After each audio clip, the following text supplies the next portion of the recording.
Fala, Dev, beleza? Seja bem-vindo ao Programando Qualidade. Nesse quadro, eu falo sobre as estratégias, os desafios e as dicas para você melhorar a qualidade do seu código. Eu sou André Okazaki, eu ajudo devs a entregar software de qualidade e alcançar níveis mais altos de senioridade. E nesse vídeo, eu vou falar sobre 5 erros idiotas que destroem os seus testes unitários e que você nem percebe. Se você é um dev principalmente de .NET, e quer entregar software de qualidade para evoluir na carreira, para virar pleno, para virar sênior, já dá um like nesse vídeo aí e assina o canal para receber mais conteúdo sobre esse assunto. Antes de começar a falar e te mostrar esses 5 erros, eu queria trocar uma ideia com você sobre uma coisa que a gente não costuma falar muito. Teste unitário não é uma parada super mega difícil de fazer. Como qualquer outra coisa na programação, quanto mais você praticar, mais você vai aprender e mais fácil vai ficar. Só que ele tem um detalhe: o teste unitário é diferente.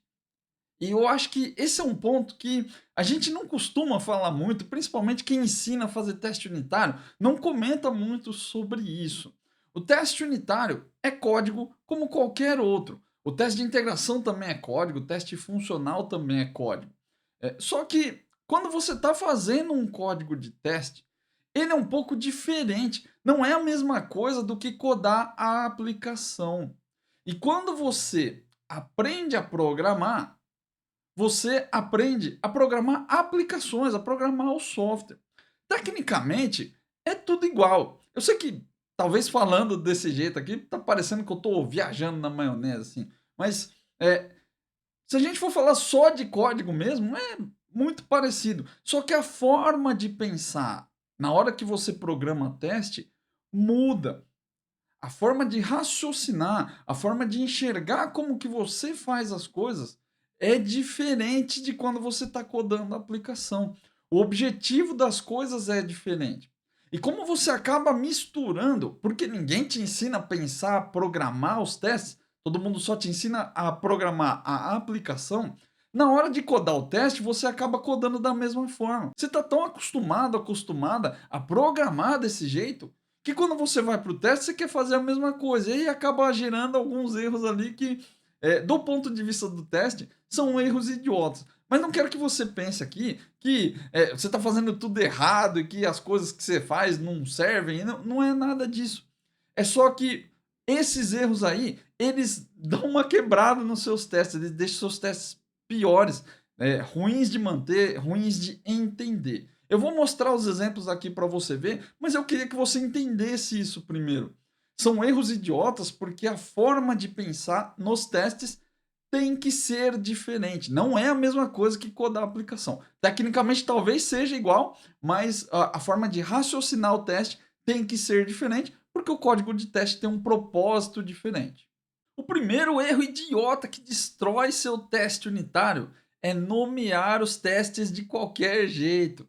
Isso aí é um erro que eu acho que é idiota mesmo, porque não é um problema só do teste, né? A gente acaba fazendo as coisas de um jeito lá na nossa aplicação e leva os maus hábitos, as más práticas para dentro do código do teste. Deixa eu te mostrar um exemplo aqui que eu acho que ilustra bem isso que eu estou falando. Olha só, eu tenho um método aqui de teste chamado calcular com erro. E aí ele invoca aqui uma classe, que é essa classe aqui reserva, que ela tem um método calcular. Vamos ver o que esse método calcular faz. Ó. Já é um método aqui com vários parâmetros, né? Um pouco complicado aqui, mas já é um nome que é um pouco genérico demais, né? Calcular. E eu sei que às vezes você aprendeu em alguns lugares, ou em artigos, ou em práticas de clean code, para você não ficar colocando contexto no nome das coisas, né? Se é uma classe de reserva e chama calcular, você já imagina que é calcular a reserva. Então, não precisaria colocar aqui calcular reserva, mas só calcular também pode ser um nome genérico demais, fica difícil de entender, porque calcular pode ser calcular qualquer coisa. Né? E aí, se você coloca o nome desse aqui, você vai colocar calcular, é um hábito, né? Você vai colocar calcular na reserva, você vai colocar calcular no pedido. E quando você for ler o seu código, ou até testar o seu código, você vai ver que isso começa a pesar um pouco. Aqui, talvez já devesse, melhorar um pouco. Então, o fato de você ter nomeado o método da classe com calcular, um nome genérico, automaticamente acaba fazendo você levar isso para o teste também. E aí, aqui no teste, você vai colocar aqui, ó, se eu quero testar calcular com erro, eu vou colocar o nome do método aqui, ó, calcular com erro. E esse nome também é genérico demais, porque ele não fala nada sobre o teste. Ele só fala calcular com erro. Enquanto você está programando esse teste, na sua cabeça faz muito sentido. E você está entendendo tudo. O grande problema é que esse código aqui, depois que você comitar, vai parar lá no repositório. E todo mundo do seu time vai mexer no mesmo lugar que você mexeu. Enquanto eu estou dando manutenção, eu acabei de pegar esse código a primeira vez, vou corrigir um bug, ou vou fazer uma nova feature, eu não sei direito o que você estava pensando. Eu não tenho o contexto do raciocínio que você tinha na época. Então, quando eu olhar isso aqui, eu não vou entender por que, que você nomeou isso com calcular. É calcular o quê? Com erro? Qual é o erro? Então, nomear testes com nomes muito genéricos, né, nomear de qualquer jeito, é um grande erro e é um erro idiota, tanto no código de teste quanto no código da aplicação. Você já viu aí, o nome das coisas é muito importante. Às vezes, não é só para te dar contexto daquilo que você está pensando na hora, é para ajudar o seu time. Lembra que você não trabalha sozinho, não trabalha sozinha. A menos que você trabalhe numa empresa que é muito pequena, na maioria das vezes você vai trabalhar com um time. E mesmo numa empresa pequena, o código que você mexeu hoje provavelmente vai ser mexido por outra pessoa no futuro. Então é sempre bom dar um bom nome para as coisas, se preocupar com esse nome. Então, como que eu evito esse problema aí, esse erro idiota, né?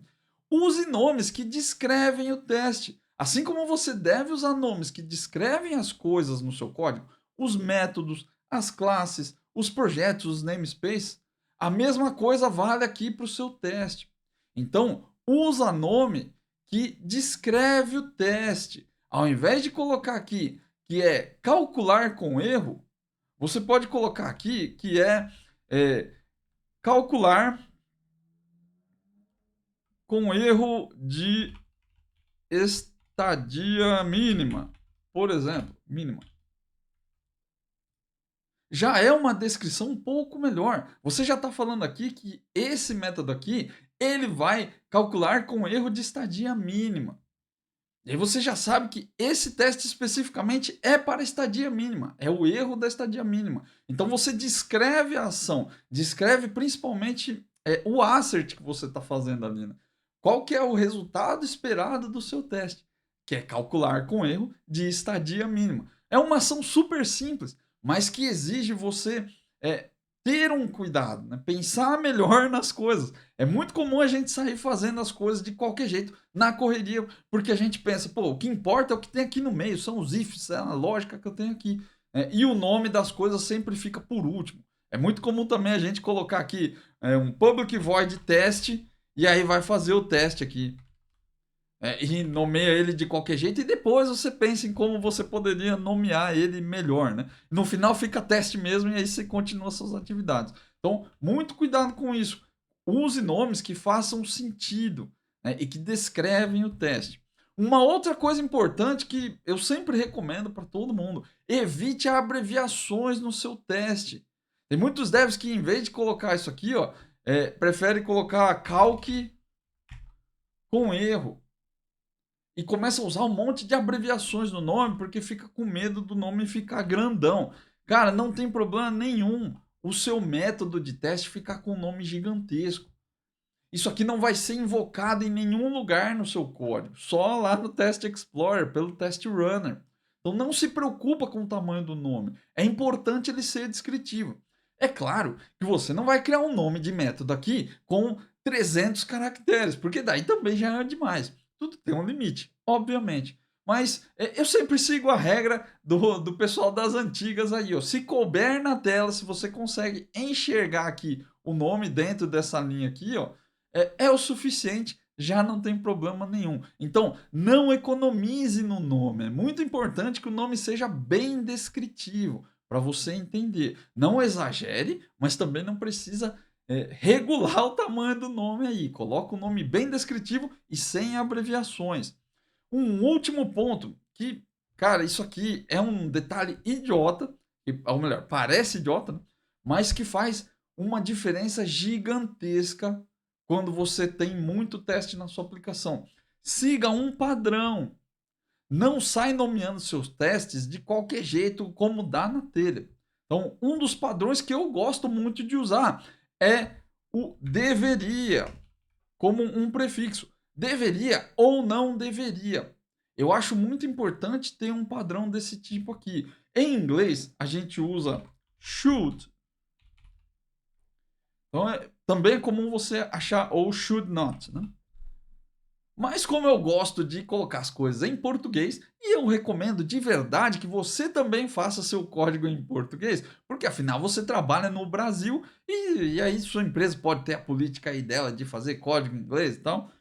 Não concordo também, a menos que sua empresa realmente tenha pessoas de outros países mexendo. Na maioria das vezes as empresas fazem o código em inglês, mas só tem dev brasileiro mexendo. E aí não faz sentido.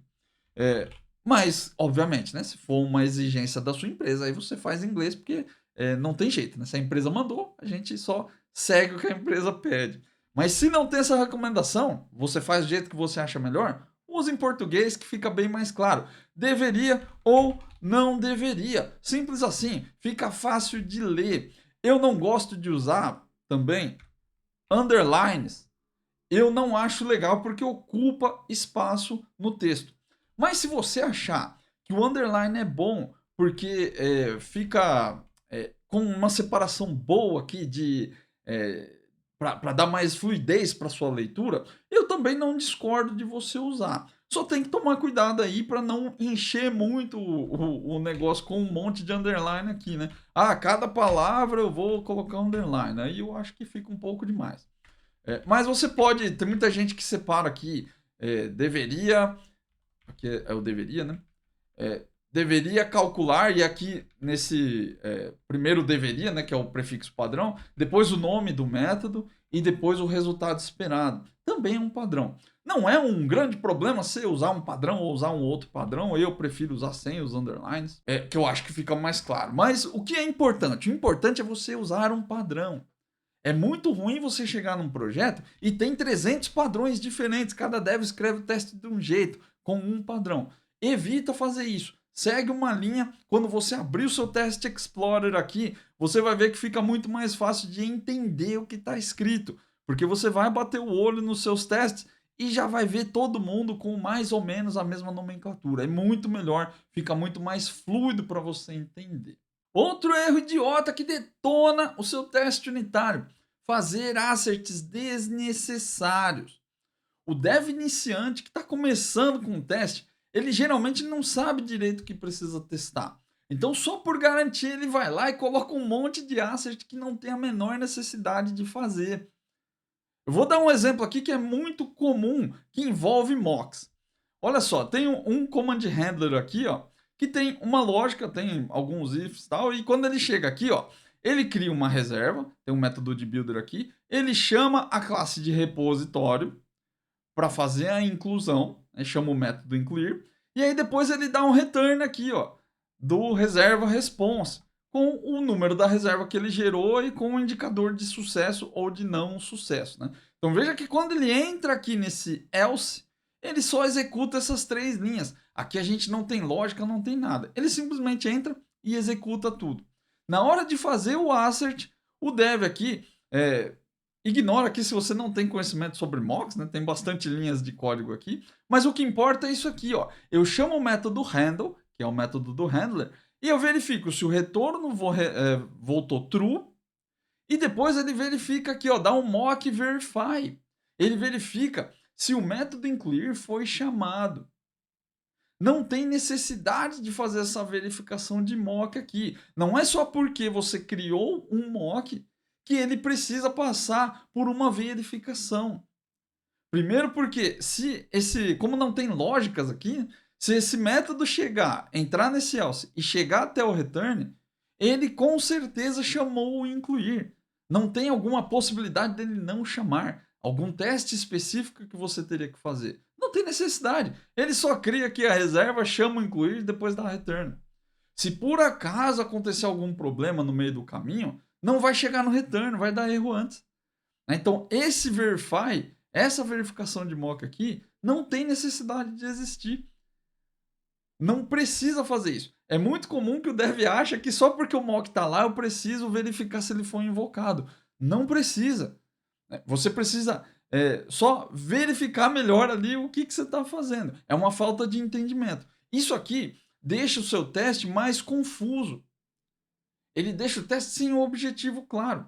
Quando eu estou fazendo o teste e eu tenho que verificar um mock, eu preciso ver se o mock chegou no banco de dados, eu preciso ver o registro que foi inserido lá. Eu, obviamente não preciso, isso aqui é um teste de unidade, um teste unitário. Então eu não vou ao banco. Então veja que o fato de você colocar o mock no teste começa a gerar outras dúvidas que você nem tinha antes. Pô, mas será que eu tinha que ir no banco? Por que eu estou testando o mock? Não, o mock não vai no banco, não tem nada a ver. Né? Então, são coisas que você coloca no código que vão deixando as coisas mais confusas. Né? E como que você faz para evitar esse erro? O que você pode fazer? Primeira coisa que é fundamental para você fazer teste unitário. Se você está fazendo teste unitário e não entende isso, volta e, cara, para entender isso melhor. Você precisa entender qual é o resultado esperado. O que você espera que aquele método faça? O que ele retorna para você? Isso é muito importante. E aí depois você vai focar o seu teste no resultado esperado e não nas outras coisas. Aqui no nosso exemplo, o resultado esperado para entrar nesse else é retornar um incluir reserva response. É só isso que eu preciso testar. Eu não preciso verificar se incluiu, porque não vai incluir no banco. Eu vou chamar um mock aqui. Então, o resultado esperado é, se incluiu com sucesso, vai retornar aqui um indicador de sucesso e um número de reserva. E é isso que eu preciso testar. É isso que tem que estar aqui, ó. Se veio no meu response um indicador de sucesso. É simples assim. Talvez você queira colocar lá o número da reserva, se você quiser. Mas também não tem necessidade, porque o mock foi você que programou o mock aqui em cima. Então não precisa testar nada disso. Eu só preciso saber se retornou com sucesso, porque eu sei que o meu mock não deu erro. Agora, se eu, por exemplo, estiver testando um método aqui e ele é void, ele não tem esse return aqui, aí sim, provavelmente você vai ter que testar o mock incluir aqui, o repo.incluir. Porque você não tem um retorno. O resultado esperado desse método é que ele faça alguma ação e não que ele retorne alguma coisa. Se não tiver o return, né? Claro. Então, você precisa entender qual é o resultado esperado do método. O que ele retorna? O que ele está programado aqui para retornar? E você segue fazendo seus testes em cima do retorno e não de tudo que o método faz aqui. Eu não preciso checar se criou uma reserva do jeito certo. Isso aqui tem um teste só para esse método. Eu não preciso testar ele de novo. Aqui eu estou testando o incluir reserva. E aí, esse retorno aqui especificamente, quando entra nessa condição, eu só preciso verificar se retornou aqui com sucesso. Não fica se complicando, não fica adicionando teste que não precisa, porque você vai ficar mais confuso ou mais confusa com o que está acontecendo no meio do seu teste. O quarto erro que detona os seus testes unitários: testar situações desnecessárias. O que são situações desnecessárias? É você pegar combinações de teste que não tem necessidade nenhuma de você verificar. Isso é muito comum quando você tem valores, validação de valores, né? Quantidade de números, tamanho de strings, ou valores monetários, né? Se eu tenho um limite para fazer um teste. Deixa eu te mostrar aqui um exemplo bem simples disso aí, ó. Eu tenho aqui um método que indica se a taxação é obrigatória, aqui na classe pedido. Ó. Ele verifica aqui ó, se o valor do pedido é maior do que 300. Se o pedido for maior que 300, a taxação é obrigatória. Então, um método super simples que só verifica aqui se é maior que 300. Na hora de testar, o que o dev iniciante faz? Ele vem aqui ó, e faz o primeiro teste com valor igual a 400. E aí ele chama aqui se a taxação é obrigatória, vai retornar true. porque 400 é maior que 300, vai retornar true. Depois ele testa com o valor 500. E aí ele verifica se vai retornar true. Depois ele testa com o número quebrado aqui, ó, 570, para ver se vai retornar true. Cara, olhando o código e o que ele faz, é óbvio que ele vai retornar true. São testes desnecessários. Eu não preciso fazer um teste de vários valores que são acima de 300. Esse tipo de teste acaba gerando confusão, assim como o erro lá de fazer asserts desnecessários, né? Acaba gerando confusão, mas ele tem um problema que eu acho que acaba prejudicando demais tanto a criação do teste quanto a manutenção do teste. Você perde tempo. Porque você fica pensando e macunando situações específicas que você deveria ou não deveria testar e acaba gerando um monte de teste inútil. Esse tempo que você usou para pensar nesses testes, né? Que tipo de teste eu devia fazer e para escrever esse teste, depois você também vai ter esse tempo, esse não talvez o mesmo tempo, né? Mas um tempo equivalente para manter esses testes. E esses testes não estão testando nada demais. Com um teste só já seria suficiente para esse caso. Mas agora você é obrigado a manter esses testes. E outra, geralmente esse tipo de teste acaba quebrando todos juntos. Eles quebram sempre pelo mesmo motivo. Então não tem necessidade de fazer esse monte de variação de parâmetro. Isso é muito comum quando tem comparação de valores. E aí como que você faz para evitar? Porque às vezes você tem situações onde você realmente precisa testar valores diferentes e acaba pecando pela falta. Então, isso aí geralmente é uma defesa para você, do dev iniciante ali, né, para você não errar. Ah, eu vou fazer mais teste porque fazer mais assert não custa nada. Na verdade, custa. Custa seu tempo, tanto para criar quanto para manter. Mas o que você pode fazer a respeito? Primeira coisa, aprenda análise combinatória.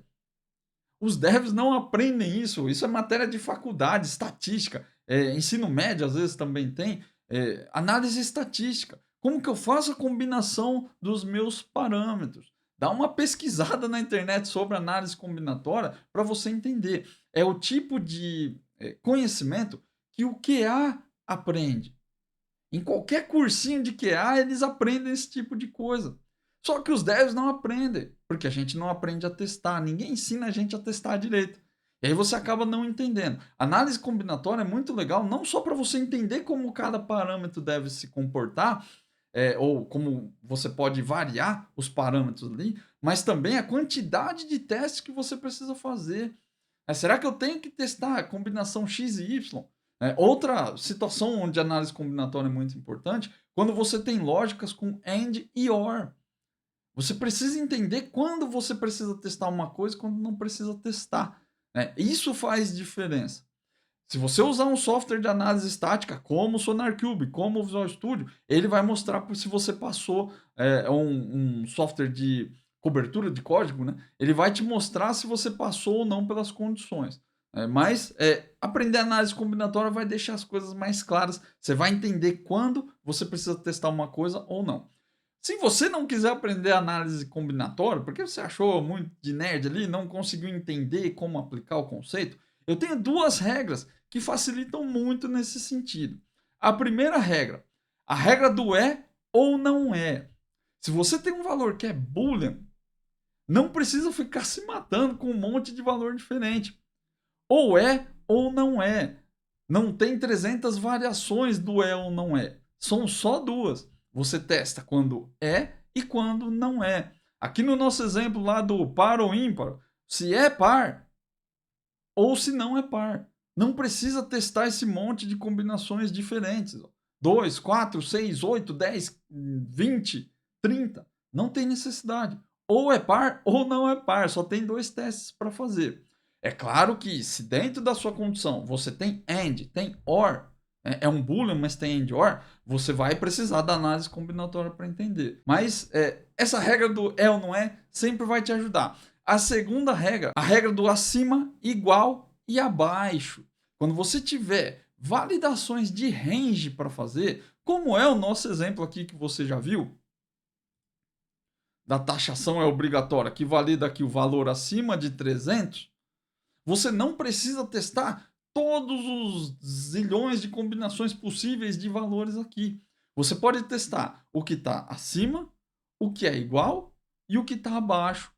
São os limites máximos e mínimos daquela validação que você faz. No nosso exemplo aqui, ó, como é um valor decimal, você pode simplesmente testar acima de 300, que seria 301 centavo, e depois você pode testar um valor abaixo, talvez 299,99, e aí depois você pode fazer um teste de igual, se for 300,0. Essas três combinações cobrem tudo que você precisar desse teste aqui. Claro que aqui seriam testes diferentes porque vai dar assert diferente. Mas acho que deu para entender o conceito, né? Você não precisa testar um monte de número diferente. Testa o número que está acima, um número igual e um que está abaixo. 3 testes você mata toda a verificação de range que você precisa fazer. Quando você tem datas, mesma coisa. Uma data acima, uma data abaixo e uma data igual. É ou não é acima, igual e abaixo? Cara, vai te ajudar em 90% dos seus problemas de análise combinatória e vai evitar que você faça teste com situação desnecessária. O quinto erro idiota que detona seus testes unitários: incluir lógica no método de teste.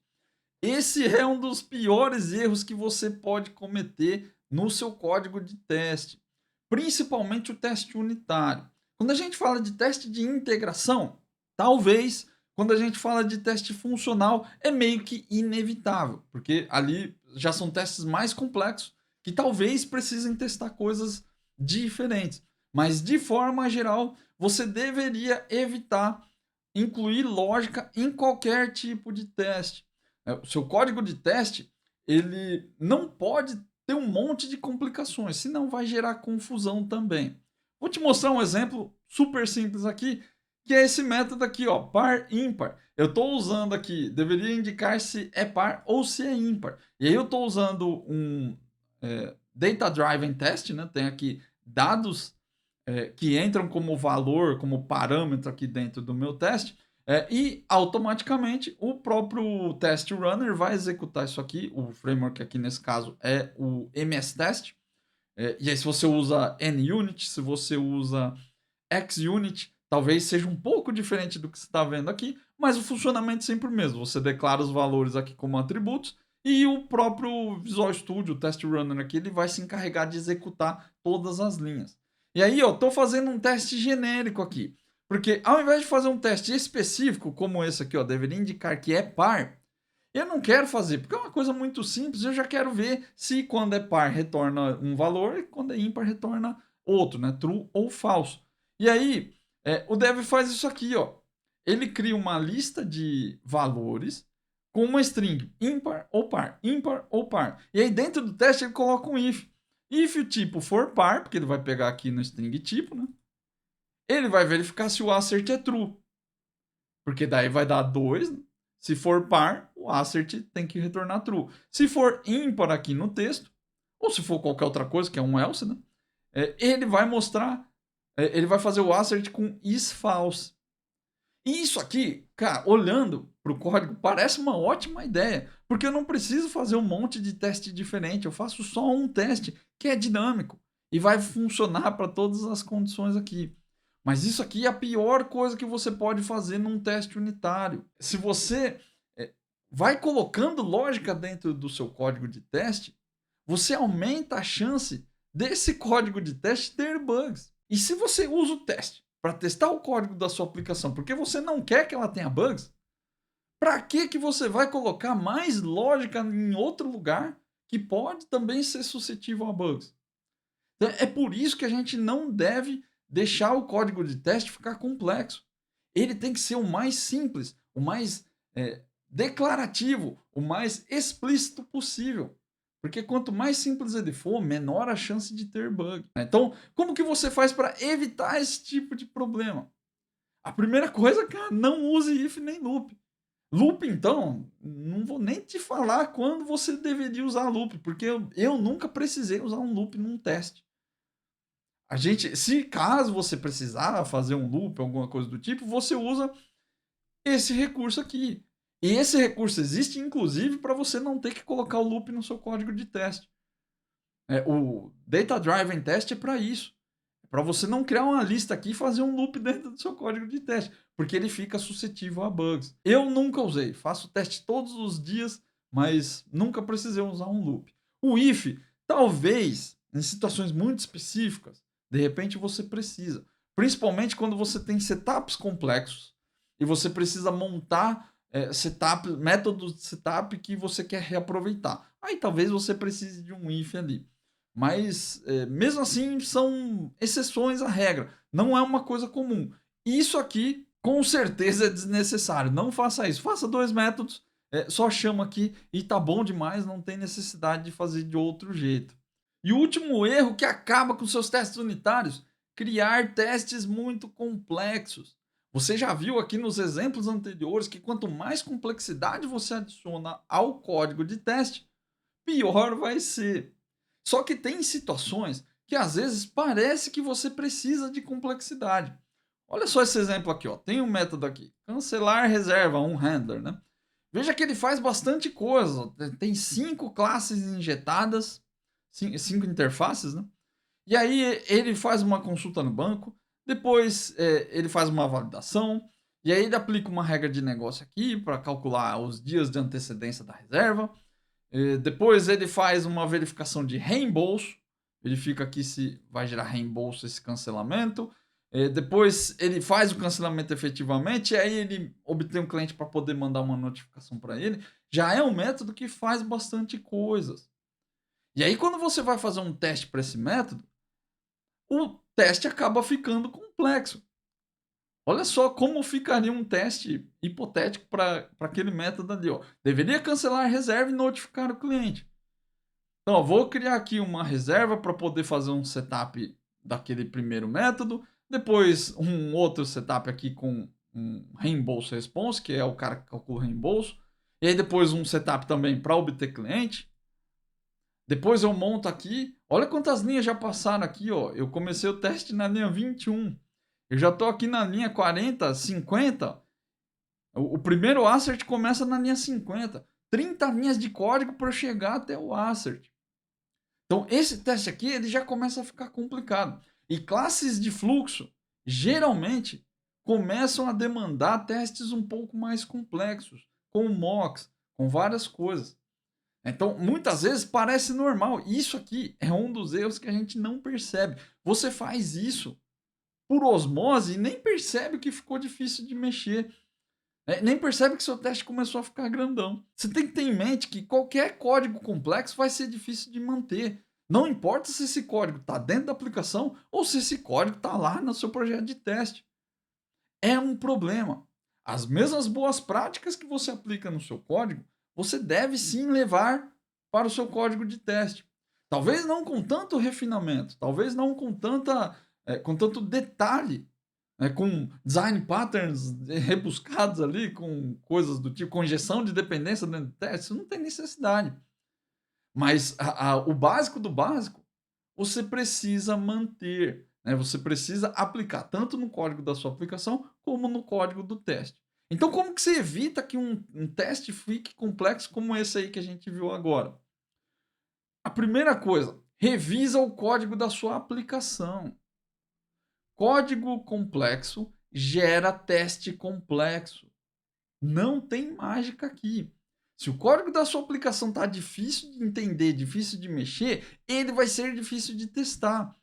Se ele está complexo e tem muitas linhas, o código do seu teste também vai tender a ser complexo e ter muitas linhas. Código de teste é sempre um espelho do código da sua aplicação. Então não tem mistério aqui. Dá uma revisada. Provavelmente você precisa refatorar o método lá da aplicação, o método que você está chamando.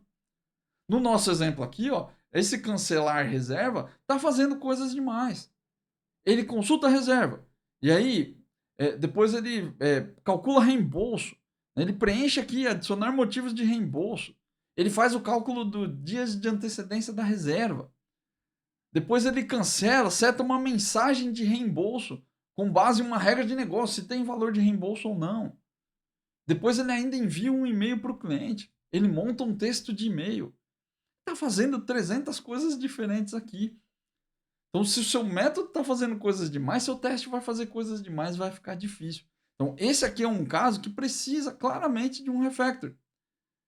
Então, se você olhar o seu teste e ele está ficando muito complexo, tipo esse aqui, ó, provavelmente você precisa refatorar.